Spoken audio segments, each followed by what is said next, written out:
Balik lagi di Sumur Gadget, dan kali ini gue mau nge-review HP yang bisa dibilang salah satu brand favorit gue dari awal-awal Android keluar nih, yaitu Sony. Dan kali ini yang gue pegang adalah Sony Xperia XZ1.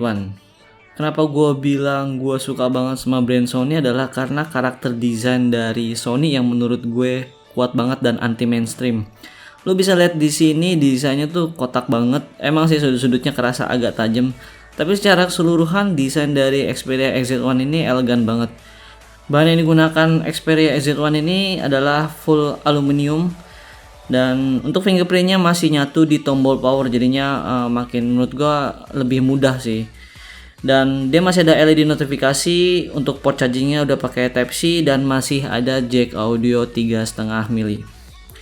Untuk bagian slot di sini menggunakan single SIM ya, dan juga support microSD. Nah, yang uniknya bagian slot SIM-nya kita nggak perlu pin ejector lagi untuk ngebukanya, jadi tinggal tarik aja kayak gini. Good job Sony. Oh ya, HP ini juga udah ada rating IP68 ya, jadinya anti air sih. Entah kenapa Sony selalu beda dari kebanyakan brand lain. Dia tetap tegas dan konsisten dengan garis desainnya yang kayak gini. Gue salut sih dengan brand satu ini. Oh ya, gue lupa bilang kalau Xperia XZ1 ini adalah flagship Sony di tahun 2017. SoC yang dipakai di sini adalah Snapdragon 835, RAM-nya 4GB dengan storage 64GB, UFS 2.1. Emang sih secara kelihatan dari speknya di sini agak jadul. Secara SoC yang paling kenceng Snapdragon saat ini adalah 865 Plus.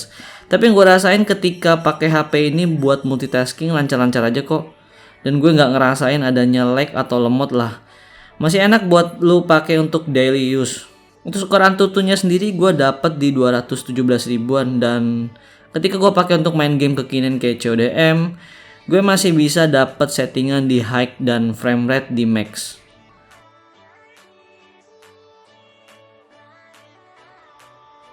Ngomongin layar yang dipakai XZ1 ini emang udah ketinggalan zaman banget sih. Rasionya masih 16:9 dan resolusinya Full HD. Untuk pelindung layarnya dia udah pakai Gorilla Glass 5 dan masih 60 Hz. Tapi kalau lo lihat untuk kualitas layar dari XZ1 ini udah terbilang bagus banget kok. Ini berkat teknologi dari Sony, yaitu Triluminous Display dan juga X-Reality Engine. Hasilnya adalah tingkat akurasi warnanya lebih bagus ketimbang HP dengan layar IPS biasa. Lo bisa lihat di sini warna hitamnya cukup pekat ya, dan bisa dibilang hampir mendekati layar OLED lah. Oh ya, untuk layarnya ini udah dukung konten HDR10 ya. Dan untuk urusan responsif layar, Sony Xperia XZ1 ini layarnya udah responsif banget kok, nggak ada touch delay sama sekali. Di sini gue coba aplikasi RealDrum dan gue nggak merasakan adanya delay sedikit pun.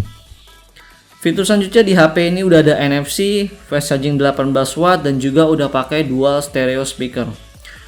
Oh ya, ngomongin kualitas speaker, menurut gue untuk kualitas speakernya masih tergolong bagus ya. Bassnya ada, suaranya juga cukup jelas, dan yang terpenting adalah posisi speaker ada di bagian depan dua-duanya. Jadinya seimbang nih antara kanan dan kirinya. Keuntungan posisi speaker ada di bagian depan gini adalah kalau misalnya kita pakai dalam mode landscape, speaker itu nggak akan ketutupan sama tangan kita ya. Ada fitur yang gue suka banget di Xperia dari dulu. Di bagian audio settingnya di sini lu dikasih beberapa fitur mulai dari DCHX, Clear Audio Plus, Sound Effect, dan Dynamic Normalizer.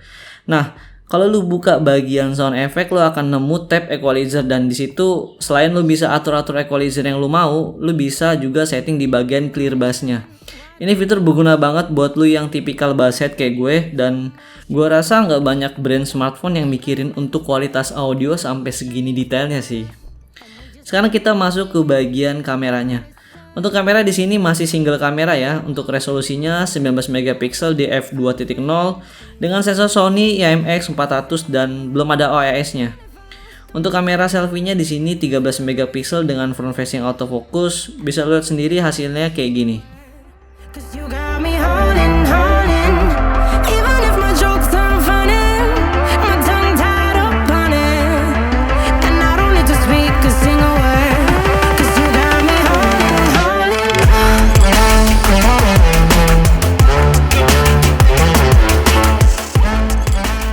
Menurut gue kualitas kameranya masih terbilang cukup oke kok.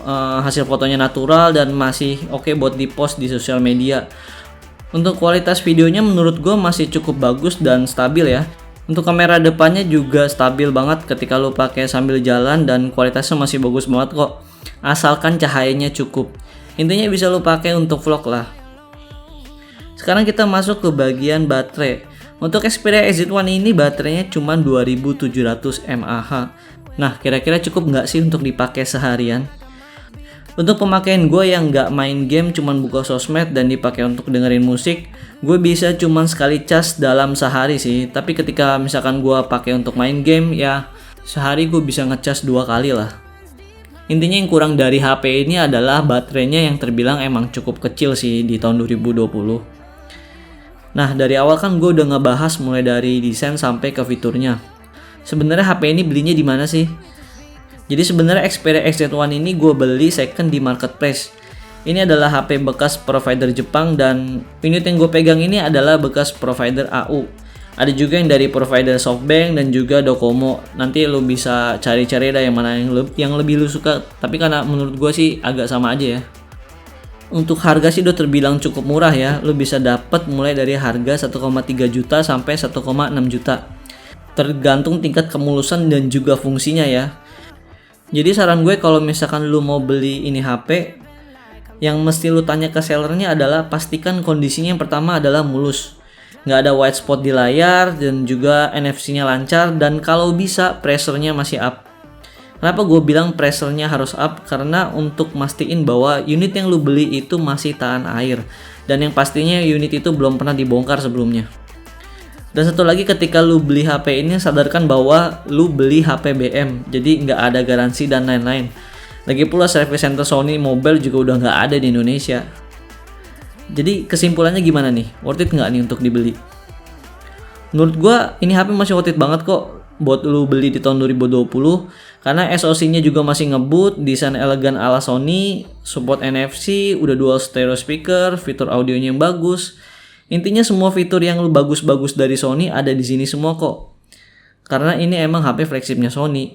Lu nggak akan kecewa, apalagi dengan harganya yang sekarang cuma sejutaan. Kalau misalkan dibandingkan dengan HP-HP sekarang di range harga yang sama, menurut gue agak jauh lah.